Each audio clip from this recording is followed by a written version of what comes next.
Welcome to another fantabulous episode of BTTH novel. Scene कुछ ऐसा है कि वो हान फेंग क्रिएट कर रहा था एक अलायंस, क्योंकि उसकी और डीमन फ्लेम वैली की तो फटी पड़ी है। ब्लैक कॉर्नर रीजन के लोगों को इकट्ठा करके वो जियान और जियान अकेडमी से फाइट करना चाहता था। अब क्योंकि हान फेंग खुद एक एलीट दोजोंग और एक एल्केमिस्ट था, तो फिर उसका इन्फ्लुएंस भी काम कर रहा था। लेकिन इससे पहले अलायंस क्रिएट हो पाती, एंट्री हो जाती हमारे जियान की। जियान को देख के हान फेंग की नजरें एकदम डेंस हो गई थी। वो अपने आप को तब और बड़ा तीसमार खान समझने लगता है जब उसे ओल्ड वाई और ओल्ड जियान कहीं दिखाई नहीं देते। वो सबसे पहले खड़े होकर फटाक से डीमन फ्लेम वैली के लोगों को ऑर्डर देता है, जिससे वो जियान के ग्रुप को सराउंड कर सके। हान फेंग जियान की तरफ देख के हंस के कहता है कि जियान, ये काफी अनएक्सपेक्टेड बात है कि तुम्हारे यहाँ पे आने की हिम्मत हो गई। क्या तुम्हें यहाँ पे सभी लोग बैठे एकदम घास फूस दिखाई देते हैं? तभी हमारा ध्यान शिफ्ट होता है जियान की तरफ, जो कि अपने ही अंदाज में अंदर की तरफ आता जा रहा था। उसके फुटस्टेप का जो टैप टैप साउंड था, इससे कई लोग काफी प्रेशर फील करने लगे थे। जब उस बोधिसत्व बॉय ट्रांसमिशन सलाइवा की वजह से जियान ने अपनी पावर दिखाई थी, तब से इस ब्लैक कॉर्नर रीजन में जियान की रेपुटेशन काफी ज्यादा फियर्स हो गई है। अब उसकी उम्र कम होने की वजह से उसे कोई भी अंडर एस्टिमेट नहीं करता था। हान फेंग की छोटी मोटी ट्रिक्स जियान की आंखों से नहीं छिपती। वो एक किलिंग इंटेंट से भरी स्माइल के साथ कहता है कि तुम्हें डीमन फ्लेम वैली के गार्ड्स को ऑर्डर करने की जरूरत नहीं है, क्योंकि जब हम यहाँ पे एंटर कर ही चुके हैं तो फिर तुम्हारे आउटर गार्ड्स का क्या हुआ होगा ये तो तुम समझ ही सकते हो। जियान की ये बात सुन के हान फेंग और डीमन फ्लेम वैली के एक्सपर्ट्स एकदम स्टंड रह गए थे। हान फेंग चिल्लाती हुई कहता है कि लड़की तू सच में काफी ज्यादा विशियस है। क्या तू डीमन फ्लेम वैली के सारे लोगों को मारना चाहता है? क्या तू यहाँ से किसी को जिंदा वापस नहीं जाने देगा? हान फेंग की ये बात सुन के जियान और भी खतरनाक तरीके से स्माइल करने लगा था। वो कहता है कि जब तुम्हारी डीमन फ्लेम वैली ने हमारे इनोसेंट स्टूडेंट्स के ऊपर हमला किया था, तब क्या तुम लोगों ने इस अंजाम के बारे में नहीं सोचा था? भले हमारी जियान अकेडमी काफी ज्यादा पीसफुल दिखाई देती हो, पर ऐसी बात भी नहीं है कि हम अपने दुश्मनों को ऐसे ही जाने देंगे। ये सुन के हान फेंग की आंखें भी एकदम नैरो हो गई थी, जिनमें धीरे धीरे करके कोल्ड किलिंग इंटेंट इकट्ठा होने लगता है। हम उसकी बॉडी से काफी अमाउंट में दुकी को रिलीज होते हुए देखते हैं। इस भयानक प्रेशर की वजह से सामने की टेबल्स भी एकदम क्रैक होने लगी थी। वो एक सिनिस्टर आवाज में कहता है, लगता है तुम आज डीमन फ्लेम वैली को डिस्ट्रॉय करने का मूड बना के आए हो, पर आज तुम्हारे सारे के सारे प्लान्स एकदम फेल होने वाले हैं। आखिरकार यहाँ पे सेक्ट लीडर मो शिंगटियान और ओल्ड इंगशेन दोनों ही मौजूद हैं। इनके सामने तुम्हारे जैसे एक यंगर जनरेशन के लड़के की बिल्कुल नहीं चलेगी। अगर तुम अपनी जान बचाना ही चाहते हो तो चुपचाप से उस बोधिसत्व बॉय ट्रांसफॉर्मेशन सलाइवा को हमें हैंड ओवर कर दो। हान फेंग की ये बात सुन के जियान का ध्यान जाता है मो शिंगटियान और ओल्ड इंगशेन की तरफ। अभी जियान की आवाज में ना कोई गुस्सा था ना कोई खुशी। जियान कहता है, सेक्ट लीडर मो और ओल्ड इंगशेन, क्या आप हान फेंग की साइड लेना चाहते हो? जैसे ही जियान ये कहता है, तभी उसके पीछे से एल्डर सूचियान और लिटिल फेई डॉक्टर भी आगे बढ़ते हैं। अब उन दोनों की नजरें सीधा जाके टिक गई थी उस ओल्ड इंगशेन और मो शिंगटियान के ऊपर। अगर यहाँ पे कोई भी डिसएग्रीमेंट होता है तो फाइट भी तुरंत ही शुरू हो जाएगी। मो शिंगटियान और ओल्ड इंगशेन ने कभी एक्सपेक्ट नहीं किया था कि जियान यहाँ पे अचानक से प्रकट हो जाएगा। खासकर उस ओल्ड ग्राउंड डीमन घोस्ट की डेथ की वजह से ये लोग काफी ज्यादा डर गए थे, और जब वो एल्डर सूचियान और लिटिल फेई डॉक्टर के इम्पोजिंग ऑरे को फील करते हैं तो फिर ये डर और भी ज्यादा डीप हो जाता है। आखिरकार ये दोनों एलीट दोजोंग जियान को सपोर्ट कर रहे हैं। हमारा ध्यान शिफ्ट होता है मो शिंगटियान की तरफ, जो अपनी दाढ़ी खुजाते हुए कहता है कि चीफ शाओ, ये बोधिसत्व बॉय ट्रांसफॉर्मेशन सलाइवा हम दोनों के लिए काफी ज्यादा अट्रैक्शन को पोजेस करता है। हान फेंग ने हमारे सामने कुछ इस तरीके की कंडीशंस को रखा है जिससे हमें उसे रिजेक्ट करने में काफी डिफिकल्टी हो रही है। साइड में बैठा ओल्ड इंगशेन जियान की तरफ देके कहता है, अगर आप बोधिसत्व बॉय ट्रांसफॉर्मेशन सलाइवा हमें दे देते हो तो फिर हम यहाँ से तुरंत ही जाने के लिए तैयार हैं। तुम्हारे और हान फेंग के बीच में हम बिल्कुल भी इंटरफियर नहीं करेंगे। इन दोनों बुड्ढों की बात सुन के हान फेंग की आंखों में एकदम फ्यूरी फ्लैश होती है। वो समझ गया था कि इन दोनों की भी जियान से फटने लगी है। इनका ये एक्शन किसी नॉर्मल टाइम में फिर भी ठीक था, बट आज हान फेंग को इनकी स्ट्रेंथ की जरूरत है जिससे ये अलायंस क्रिएट हो सके। ये जिस तरीके से जियान के सामने अपने डर को शो कर रहे हैं, अब इस अलायंस को ज्वाइन करने के लिए और भी लोग हेजिटेट करने लगेंगे। ये सोच के हान फेंग का ध्यान जाता है नीचे की तरफ। वो ये डिस्कवर करता है कि कई एक्सपर्ट्स उससे अब आई कांटेक्ट को नहीं बनाना चाहते। लगता है इस बार जियान के अराइवल की वजह से कई लोगों के मन बदल गए हैं। खैर, मो शिंगटियान और ओल्ड इंगशेन की बातों से जियान के ऊपर कोई फर्क नहीं पड़ रहा था। आखिरकार लिटिल फेई डॉक्टर की वोफल पॉइजन बॉडी को कंट्रोल करने के लिए ये बोधिसत्व बॉय ट्रांसफॉर्मेशन सलाइवा काफी ज्यादा इंपॉर्टेंट था। हम इसे एक एसेंशियल इंग्रेडिएंट भी कह सकते हैं। इस वजह से बोधिसत्व बॉय ट्रांसफॉर्मेशन सलाइवा को तो हैंडओवर बिल्कुल नहीं किया जा सकता। सिचुएशन से तो ऐसा लग रहा है कि आज एक बड़ी बैटल होके ही रहेगी। सबसे पहले जियान एक बड़ी सी मेटल रॉक के ऊपर चढ़ जाता है। वो अपने ऑरे को रिलीज करते हुए एक तेज आवाज में कहता है कि आज डीमन फ्लेम वैली और शाओगेट के बीच की ग्रज सेटल होगी। मैं उम्मीद करता हूँ कि अब में से कोई भी इस बैटल में इंटरवीन नहीं करेगा। जो भी डीमन फ्लेम वैली की साइड नहीं लेगा वो मेरा और शाओगेट का एक फ्रेंड होगा, और मैं जियान अपने फ्रेंड्स का काफी अच्छे से ध्यान रखता हूँ। पर अगर कोई मेरा एनिमी बनना ही चाहता है तो फिर मैं अपने दुश्मनों को एकदम जड़ों से उखाड़ देने में बिलीव करता हूँ। जब जियान की बॉडी से रिलीज हुए ऑरे को लोग फील करते हैं तो सभी के एक्सप्रेशंस चेंज हो गए थे। क्योंकि अभी जियान की स्ट्रेंथ ऑलरेडी 6 स्टार दो हुआंग पे पहुंच चुकी है। अगर हम फ्लेम मंत्रा और हेवली फ्लेम को ऐड कर दें तो वो आसानी से पीक ऑफ द हुआंग के एक्सपर्ट से फाइट कर सकता है। अगर हानफेंग और कुछ ही लोगों को छोड़ दिया जाए तो फिर बाकी के लोगों को ऐसा लग रहा था जैसे उनकी छाती पे एक बड़ा पत्थर रख दिया गया है। जब हानफेंग, मो शिंगटियान और ओलिंगशियन जियान के ऑरे को सेंस करते हैं तो फिर ये तो नॉर्मल लोगों से और भी ज्यादा सरप्राइज में आ चुके थे। वो क्लियरली ये समझ पा रहे थे कि बस पिछले कुछ ही महीनों में जियान की स्ट्रेंथ कुछ बढ़ चुकी है। भले ये स्ट्रेंथ बस 1 स्टार से इंक्रीज हुई हो, पर ये ट्रेनिंग स्पीड बहुत ही ज्यादा टेरिफाइंग है। इस चीज को रियलाइज करके हानफेंग की आंखें एकदम कोल्ड हो गई थी। वो पीछे मुड़ के सिल्वर और गोल्ड ब्रदर्स से कहता है कि हम इस लड़के के इस तरीके के बिहेवियर को बिल्कुल अलाउ नहीं कर सकते। हानफेंग के इस लुक को देख के वो गोल्ड और सिल्वर एल्डर्स एकदम हेजिटेट करने लगते हैं, लेकिन अब उनके पास भी कोई ऑप्शन नहीं बचा हुआ था। अगले सेकंड में वो जियान के सामने ग्राउंड पे लैंड कर गए थे। जैसे ही वो अपने ऑरे को रिलीज करते हैं, अब इनका ऑरा जियान के ऑरे को रोकने लगा था। वो दोनों अपने दिल में इस बात को काफी अच्छे से जानते थे कि उन्हें जियान की ट्रू स्ट्रेंथ के बारे में कुछ भी पता नहीं है। उन्हें बस ये पता था कि जियान एक खतरनाक स्किल को पोजेस करता है। जब तक वो इस 2 टेक्निक को परफॉर्म नहीं कर पाता तब तक उनके पास एक कॉन्फिडेंस था कि वो जियान को ब्लॉक कर सकते हैं। अगर वो अपने पुराने हिसाबों से जियान को मेजर करना चाहते हैं तो फिर शायद उन्हें काफी बड़ी कीमत चुकानी पड़ेगी। हम उन दोनों को जियान की तरफ दोनों हाथ कब करते हुए देखते हैं। वो अजीब सी आवाज में कहते हैं कि चीफ शाओ, आज डीमन फ्लेम वैली ने यहाँ पे गेस्ट को इनवाइट किया है। जो लोग यहाँ पे बिना इनविटेशन के आए हैं उन्हें यहाँ से जाना होगा। जैसे इनके मुंह से ये आवाज निकली थी, हमें काफी तेज थंडर साउंड सुनाई देता है। अगले मोमेंट में इन दोनों की गर्दन को 2 हाथों ने पकड़ लिया था। जैसे ही आइसी कोल्ड हाथ उनके गर्दनों को पीछे से पकड़ते हैं, उनके शरीर एकदम स्टिफ हो गए थे। साथ ही में उनके चेहरे पे एक शॉक और फियर था। जियान कहता है, तुम दोनों की मुझसे इस तरीके की बात करने की हिम्मत कैसे हुई। ये कहने के साथ ही जियान अपने हाथों की ग्रिप थोड़ी सी टाइट कर देता है। अभी जियान को बस थोड़ी सी स्ट्रेंथ की जरूरत थी। वो फटाक से इन दोनों एल्डर्स का एकदम काम तमाम कर सकता था। जिस तरीके से जियान एकदम टेलीपोर्ट होकर उनके पीछे अपीयर हुआ था, सभी लोगों की आंखें एकदम फटी की फटी रह गई थी।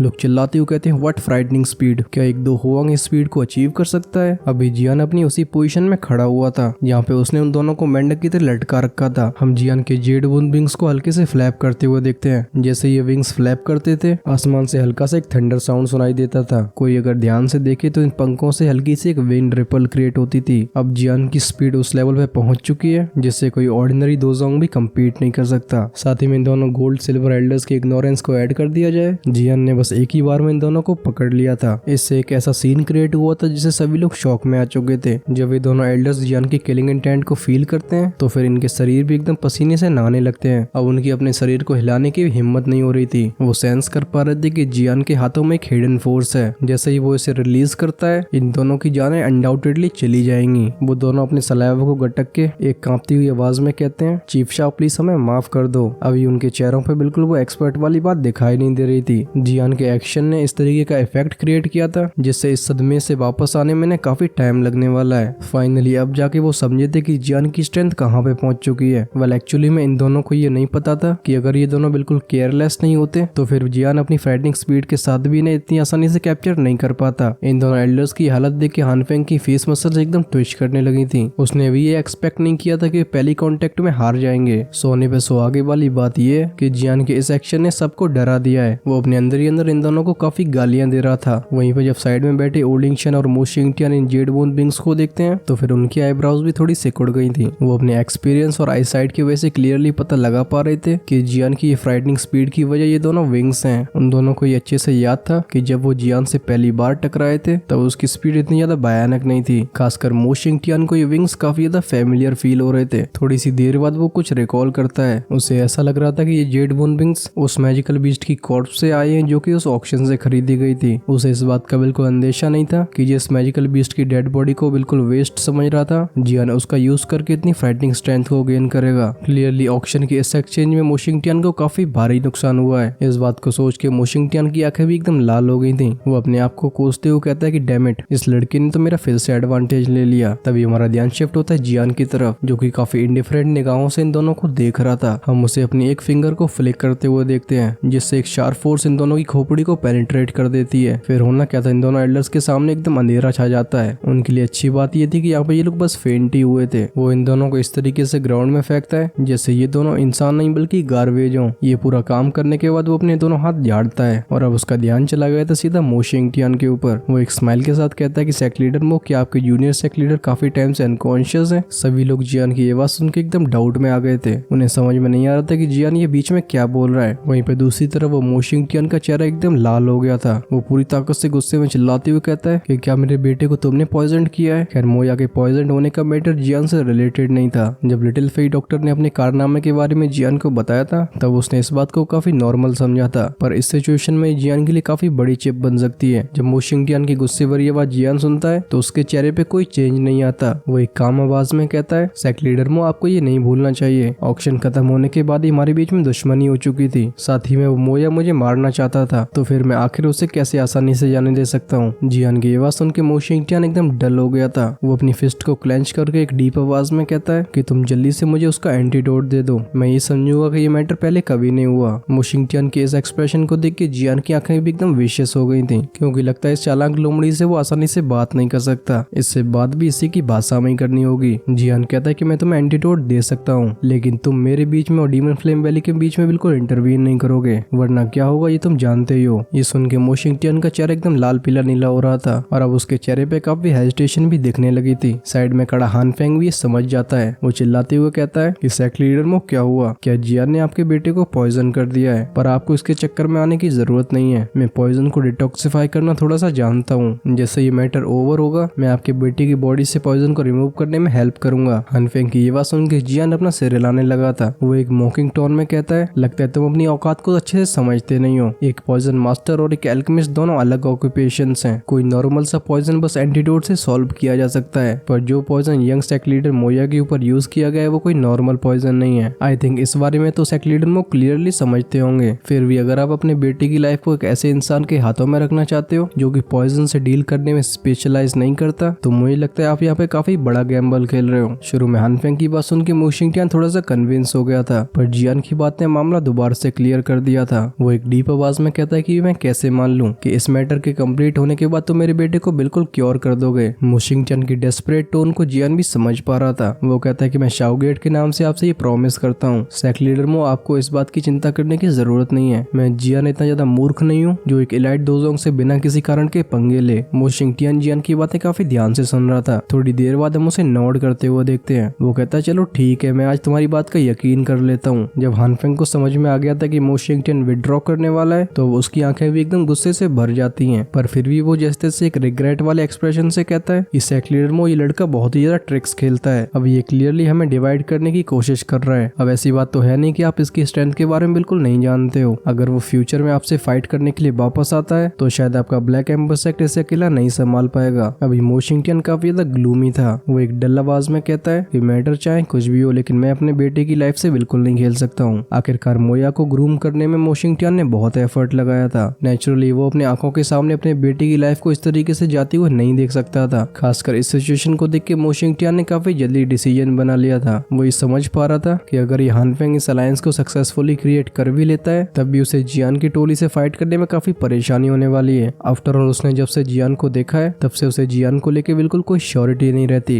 इन दोनों ही पार्टीज में से कौन जीतने वाला ये बताना तो काफी ज्यादा डिफिकल्ट है। तो फिर अच्छा ऑप्शन ये है कि इस बैटल से विड्रॉ कर लिया जाए, जिससे बंदर की तरह कुत्ते बिल्ली के खेल में फायदा उठाया जा सके। हानफेंग भी इतनी जल्दी मोशिंगटियन के अंदर के इन सारे ख्यालों को नहीं समझ पाता। अगर उसे ये बातें समझ में आ भी जाती हैं तब भी उसके अंदर का गुस्सा बिल्कुल भी शांत नहीं होने वाला। आखिरकार एक एलीट दोजोंग जब उसकी पार्टी से लास्ट मोमेंट में चला जाएगा तो फिर ये ब्लो उसकी पार्टी के लिए काफी बड़ी बात है। स्पेशली मोशिंगटियन के इस एक्शन से ब्लैक कॉर्न रीजन के बाकी के फैक्शंस को भी परेशानी होगी, जिससे ये अलायंस क्रिएट होने में और भी ज्यादा डिफिकल्ट हो गई है। जब मोशिंगटियन क्लियरली इस बैटल से विड्रॉ करता है तो फिर इस ओपन ग्राउंड का एटमॉस्फेयर काफी ज्यादा स्ट्रेंज हो गया था। कई फैक्शंस जो कि ओपन ग्राउंड में खड़े हुए थे अब उनका ध्यान चला जाता है हानफेंग के ऊपर। कई एक्सपर्ट्स तो अपने वाइन कप को सिप कर करके मजे ले रहे थे। सिचुएशन को देखते हुए ओल्डिंगशियन का एक्सप्रेशन भी काफी अननेचुरल हो जाता है। अगर मोशिंगटियन यहाँ से विड्रॉ कर लेता है तो फिर हानफेंग का ग्रुप जियान की टोली से कैसे फाइट करेगा? आफ्टर ऑल जियान की ग्रुप की पीक स्ट्रेंथ ऑलरेडी 3 स्टार दोजोंग पे पहुंच चुकी है, अगर हम जियान को इंक्लूड कर लें। जब सिचुएशन को इस तरीके से ट्रांसफॉर्म होते हुए जियान देखता है तो फिर उसके फेस पे भी एक बड़ी सी स्माइल आ गई थी। वो अभी लिटिल फेई डॉक्टर को इस तरीके से देख रहा था जैसे वो आंखों ही आंखों से उसकी तारीफ कर रहा हो, क्योंकि मोया की बार बार हरासमेंट की वजह से लिटिल फेई डॉक्टर ने वो स्टेप नहीं लिया होता तो फिर मोशिंगटियन को आज विड्रॉ करवाना काफी ज्यादा डिफिकल्ट होने वाला था। अब हानफेंग को भी तख्ता पलट करने में काफी डिफिकल्टी होगी, क्योंकि ओल्डिंगशियन और हानफेंग अपनी स्ट्रेंथ के साथ भी फाइट करते हैं, तब भी वो सिचुएशन को नहीं बदल पाएंगे। खासकर जहाँ तक जियान इस ओल्डिंगशियन को जानता था, ये बुड्ढा हर सिचुएशन को काफी ध्यान से ऑब्जर्व करता है। अगर ये सिचुएशन काफी काफी अनफेवरेबल लगी रही है तो फिर इसके चांसेस ऑफ विड्रॉल काफी ज्यादा हाई है। हम जियान को सू में वोटाई और ओर्लिंग की तरफ एक इशारा करते हुए देखते हैं और अब जियान के ग्रुप ने एक सेमी सर्कल बना के आगे का रास्ता रोक लिया था। एंट्रेंस के पूरी तरीके से रुकने की वजह से आज डीमन फ्लेम वैली के एलिमिनेट होने के चांसेस और भी बढ़ जाते हैं। इतने सारे एक्सपर्ट्स के मूवमेंट की वजह से काफी खतरनाक ऑरा फैलने लगा था। ग्राउंड में इकट्ठे हुए कुछ एक्सपर्ट जिनकी मेंटल स्ट्रेंथ स्ट्रांग नहीं थी अब वो अपनी सीट छोड़ के जाने लगते हैं। जियान भी इन लोगों को बिल्कुल नहीं रोकता। आखिरकार आज वो हानफेंग और डीमन फ्लेम वैली को सेटल करने के लिए आया था। अगर वो इन ब्लैक कॉर्नर रीजन के लोगों के ऊपर अटैक कर देता है तो ये लोग डेफिनेटली हानफेंग को ज्वाइन कर लेंगे। जियान इस तरीके के फूलिश एक्शन को कैसे कर सकता था। जैसे जैसे लोग एक के बाद अपनी सीट छोड़ के जाने लगते हैं हानफेंग का एक्सप्रेशन भी काफी ज्यादा डेंस होने लगता है। थोड़ी देर बाद उसके पूरे के पूरे चेहरे को एक शैडो ने कवर कर लिया था जहाँ से एक लो और विशेष आवाज बाहर आती है। वो कहता है कि जियान मैं तुम्हें कुछ और समय तक जीने के लिए अलाउ करना चाहता था लेकिन अगर तुम्हें मौत का इतना ही इंतजार है तो मैं भी सेम टीचर का डिसाइपल होने का रिलेशनशिप भूल जाऊंगा। हानफेंग की ये बात सुन के जियान की आईब्रोज भी थोड़ी सिकुड़ गई थी। उसे समझ में नहीं आ रहा था कि अब इसके पास कौन सी ट्रिक्स बची हुई हैं। जब ये सब जियान सोच रहा होता है तभी हानफेंग अपना सर ऊपर की तरफ उठाता है जिसमें अभी एक अजीब सी स्माइल दिख रही थी। वो तेज से हंसते हुए कहता है प्रोटेक्टेड जुआन आप प्लीज इंटरवीन करो। उसके मुंह से आवाज निकली थी तभी चारों तरफ की दीवारों में से काफी डेंस ब्लैक फॉग बाहर आने लगा था। तुरंत ही कई काले कलर के फिगर्स अपीयर हो जाते हैं। इस सिचुएशन को देख के लोगों को समझ में नहीं आ रहा था कि यहाँ पे क्या हो रहा है। कई एक्सपर्ट्स तो काफी ज्यादा पैनिक करने लगे थे। इस अनएक्सपेक्टेड चेंज को देख के जियान का ग्रुप भी थोड़ा सा स्टार्टल्ड हो गया था। वहीं पे हम जियान के चेहरे पे काफी डेंसनेस को आते हुए देखते हैं। जियान कहता है हॉल ऑफ सोल के बंदे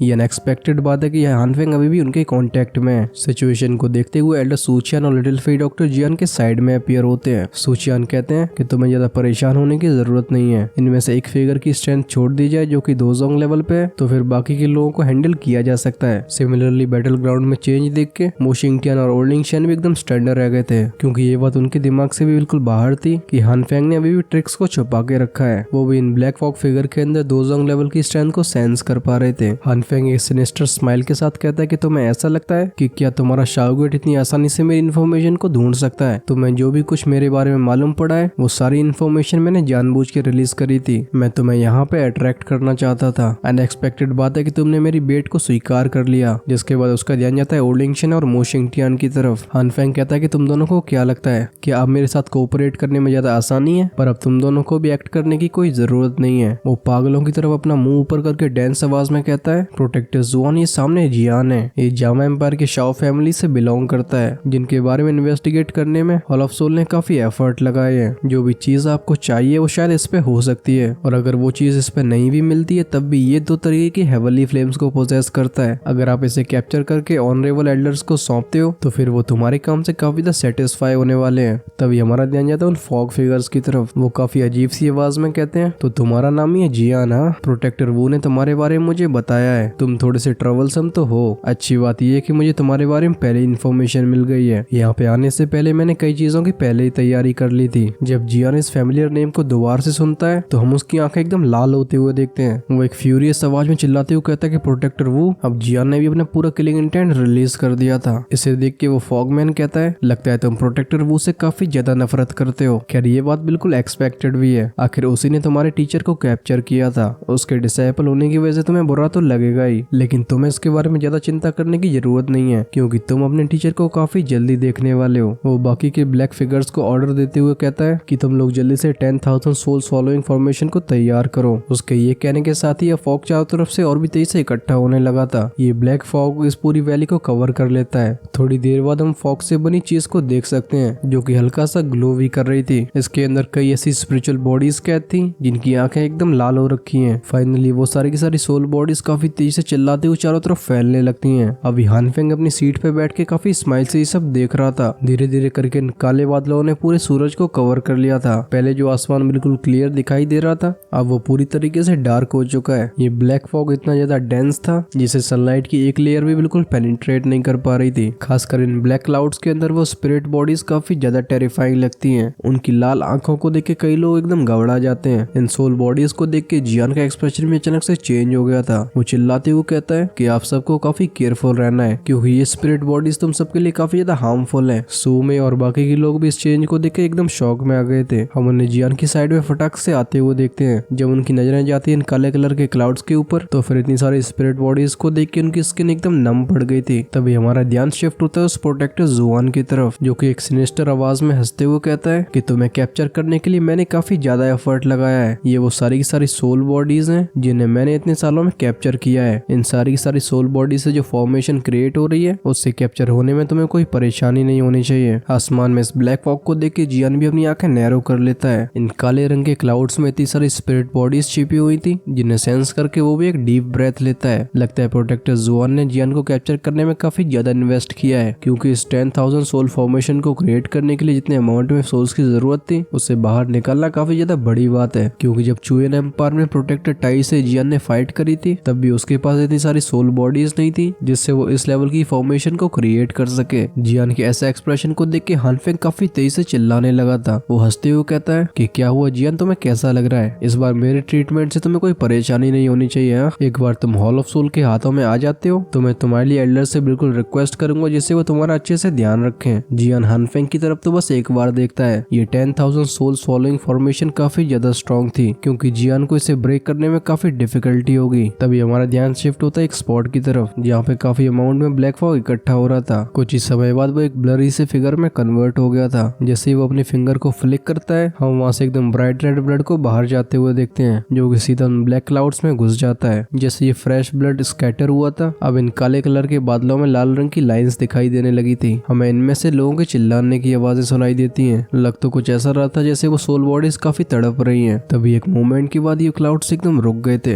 ये मामला बस एक इंस्टेंट के लिए क्रिएट हुआ था, क्योंकि उसके तुरंत ही बाद गहरे लाल रंग की स्पिरिट स्कैटर होना शुरू हो जाती हैं। अब वो जियान के ग्रुप की तरफ इस तरीके से आगे बढ़ रही थी जैसे वो इनके खून की एकदम प्यासी हो। इन्हें देख के जियान चिल्लाते हुए कहता है कि तुम लोग केयरफुल रहो। जैसे ही वो अपनी फिस्ट को क्लेंच करता है उससे एक ग्रीन कलर की फ्लेम ने सराउंड कर लिया था, जो कि फटाक से एक फ्लेम पिलर में ट्रांसफॉर्म होकर ऊपर जाने लगती है। जो भी रेड स्पिरिट इससे टकराती थी उसकी सोल बॉडी तुरंत ही इंसिनरेट हो जाती थी और अब लोगों के चिल्लाने की आवाजें भी काफी ज्यादा तेज हो जाती हैं। अब ये फ्लेम पिलर जियान के कंट्रोल में काफी अच्छे से चारों तरफ घूम रहा था। इसके हाई टेम्परेचर की वजह से उन स्पिरिट्स को पीछे हटना पड़ता है, पर इशू ये था कि इन रेड स्पिरिट्स के नंबर काफी ज्यादा थे। इस वजह से जियान के डिफेंड करने के बाद भी कई स्पिरिट्स सुमे के ग्रुप की तरफ आगे बढ़ गई थी। हमें कई बैंग वाले साउंड भी सुनाई देते हैं। आखिरकार जियान ने जिन लोगों को इन्वाइट किया था वो बिल्कुल वीक नहीं थे। ये सारे के सारे एक्सपर्ट्स अपनी दुखी को काफी टाइम से समन कर चुके हैं। इन रेड स्पिरिट्स को अपनी तरफ आते हुए देख वो भी एकदम भेड़ियों की तरह टूट पड़ते हैं। अभी लोग अपनी बॉडी की दुखी का काफी खतरनाक तरीके से यूज कर रहे थे। इनके शार्प वेपन्स को दुखी ने इस तरीके से कवर्ड कर रखा था कि ये किसी माउंटेन्स को भी बीच में से स्लाइस कर सकती हैं। सीन कुछ ऐसा था कि जो भी एक्सपर्ट्स इन स्पिरिट को मारते थे ये फटाक से ग्रे कलर के फॉग में ट्रांसफॉर्म हो जाती थी, जो कि दोबारा से उन काले बादलों में मिल जाती हैं। ऐसा होने पे उन काले बादलों का प्रेशर और भी डेंस हो गया था। तभी हमारा ध्यान शिफ्ट होता है शाओली की तरफ। जैसे ही उसका वेपन मूव करता सामने की सोल बॉडी भी एकदम खत्म हो जाती थी, पर इस बात से शाओली बिल्कुल भी खुश नहीं था, क्योंकि वो एक स्पिरिट को डिस्ट्रॉय करता था तो फिर कई उसके सामने आ जाती थी। अब तो उसे सांस लेने में परेशानी होने लगी थी। वो जियान की तरफ चिल्लाते हुए कहता है कि डैमेट हमारी बॉडी की दुखी से इन्हें कोई खास फर्क नहीं पड़ रहा है और तो और ये बिल्कुल कम नहीं हो रही है। अगर सिचुएशन ऐसी बनी रहती है तो फिर हम लोग तो यहाँ पे एग्जॉस्शन से ही मर जाएंगे। जियान के साइड में खड़े लिटिल फेरी डॉक्टर और एल्डर सूचियान बिल्कुल मूव नहीं करते। अभी वो अपनी भौएं तान के उस काले रंग के बदल को घूरे जा रहे थे। वो क्लियरली ये सेंस कर पा रहे थे कि जैसे जैसे ये स्पिरिट्स मरती जा रही हैं इस ब्लैक क्लाउड की स्ट्रेंथ भी और ज्यादा फ्राइटनिंग होती जा रही है। जियान अपनी फिंगर्स को फ्लिक करते हुए कहता है कि ये फॉर्मेशन काफी अनयूजुअल है। हम उसकी 5 उंगली से 5 फ्लेम्स को बाहर जाते हुए देखते हैं, जिससे 5 स्पिरिट्स एकदम गायब हो जाती है। पर जियान ने 5 हल्के से ग्रेश औरों को फील किया था, जिससे उसकी भौएं भी एकदम सिकुड़ गई थी। लसूचियान ऑब्जर्व करके एक्सप्लेन करते हुए कहते हैं कि इन स्पिरिट्स का मेन काम अटैक करना नहीं है, बल्कि ये तो बिल्कुल फूड की तरह ही है। जब भी कोई इन्हें मारता है तो इनकी प्योर स्पिरिचुअल एनर्जी ये काले क्लाउड्स एब्जॉर्ब कर लेते हैं। जैसे जैसे सोल बॉडीज में इकट्ठी होती जा रही हैं, मुझे लगता है कि इतनी सारी एनर्जी से एक भयानक स्पिरिट अपीयर होगी और ये स्पिरिट सीधा प्रोटेक्टर जुआन की स्पिरिट से कनेक्टेड होगी, जिसे हम इस प्रोटेक्टर जुआन का एक अवतार भी कह सकते हैं। लेकिन टेरिफाइंग बात यह है कि उसकी स्ट्रेंथ इससे बिल्कुल भी वीक नहीं होगी। ऑफ कोर्स अगर हमने उस स्पिरिट को डिस्ट्रॉय कर दिया तो फिर इसकी बैकलैश को प्रोटेक्टर जुआन भी सफर करेगा। अगर वो इस बैकलैश को संभाल नहीं पाता है तो फिर उसकी स्ट्रेंथ वापस से दो हुआंग क्लास में जा सकती है। ऐसा भी हो सकता है कि इसका दिमाग पूरी तरीके से खत्म हो जाए और ये बस स्पिरिट से कंट्रोल होने वाला पपेट बन जाएगा, जिसे मारने के अलावा कुछ भी नहीं आता है। वो एक डीप आवाज में कंटिन्यू करते हुए कहते हैं, जहाँ तक मैं जानता हूँ कि इस तरीके की हाई लेवल की फॉर्मेशन को यूज करने के लिए इसे काफी ज्यादा अमाउंट में सोल बॉडीज को एग्जॉस्ट करना होगा। Normally speaking hall of soul में काफी कम लोग ऐसी फॉर्मेशन को पोजेस करते हैं। ये इसलिए क्योंकि ये फॉर्मेशन काफी ज्यादा सोल बॉडीज को डिमांड करती है। अगर इस फॉर्मेशन का यूज करने के बाद भी इन्हें कोई रिजल्ट नहीं मिलता है तो फिर इनके प्रोटेक्टर्स को काफी सीरियस पनिशमेंट का सामना करना पड़ेगा। इनकी हालत मौत से बदतर हो जाएगी। जियान एक हल्की सी आवाज में कहता है कि शायद हॉल ऑफ सोल की आंखों में मेरी वैल्यू इतनी हाई हो चुकी है कि अब वो इतनी सारी सोल बॉडी को एग्जॉस्ट करने से भी नहीं पीछे हट रहे। अभी जियान के शरीर से एक ऐसा किलिंग इंटेंट रिलीज हो रहा था जिसे पहले नहीं देखा गया है। जियान की बात सुनकर एल्डर सूचियान भी नोट कर देते हैं। वो कहते हैं कि अगर हमें इस फॉर्मेशन को तोड़ना है तो फिर सबसे पहले इस प्रोटेक्टर जुआन का काम तमाम करना होगा, क्योंकि वो ही इस फॉर्मेशन को कमांड कर रहा है। परेशानी ये है कि ये प्रोटेक्टर जुआन इन काले कलर के बादलों में छिप गया है और तो और इसने अपनी बॉडी को कई स्प्रेड से कवर कर लिया है, जिससे इसे ढूंढना और भी ज्यादा डिफिकल्ट हो जाता है। एल्डर सूचियन की बात सुनकर लिटिल फेरी डॉक्टर की आईब्रोज एकदम वर्टिकल हो गई थी। वो कहती है, फर्स्ट एल्डर सूचियन, आपका ये मतलब है कि हम इस प्रोटेक्टर जुआन को तभी मार सकते हैं जब वो बड़ी सी स्पिरिट एकदम बन जाएगी, क्योंकि अगर ऐसा होता है तो फिर हानफेंग की साइड पे अगर मो शिंगटियान को छोड़ भी दिया जाए तब भी उसके अलावा 2 और एलीट दोजोंग होंगे। सिचुएशन तब काफी ज्यादा खतरनाक हो जाएगी। शाओशियान की बात सुनकर एल्डर सूचियन भी हंसी सकते थे, क्योंकि उन्हें भी इस फॉर्मेशन के बारे में ज्यादा नहीं पता था। इस नए मैटर ने जियान के सर में एकदम दर्द कर दिया था। सच में ये हॉल ऑफ सोल के मेथड्स काफी ज्यादा अजीब से होते हैं। हर बार जियान जब भी इनका सामना करता है तब उसे कोई न कोई नई परेशानी को फेस ही करना पड़ता है। लेकिन सबसे बड़ा चेंज आने वाला है यहाँ से।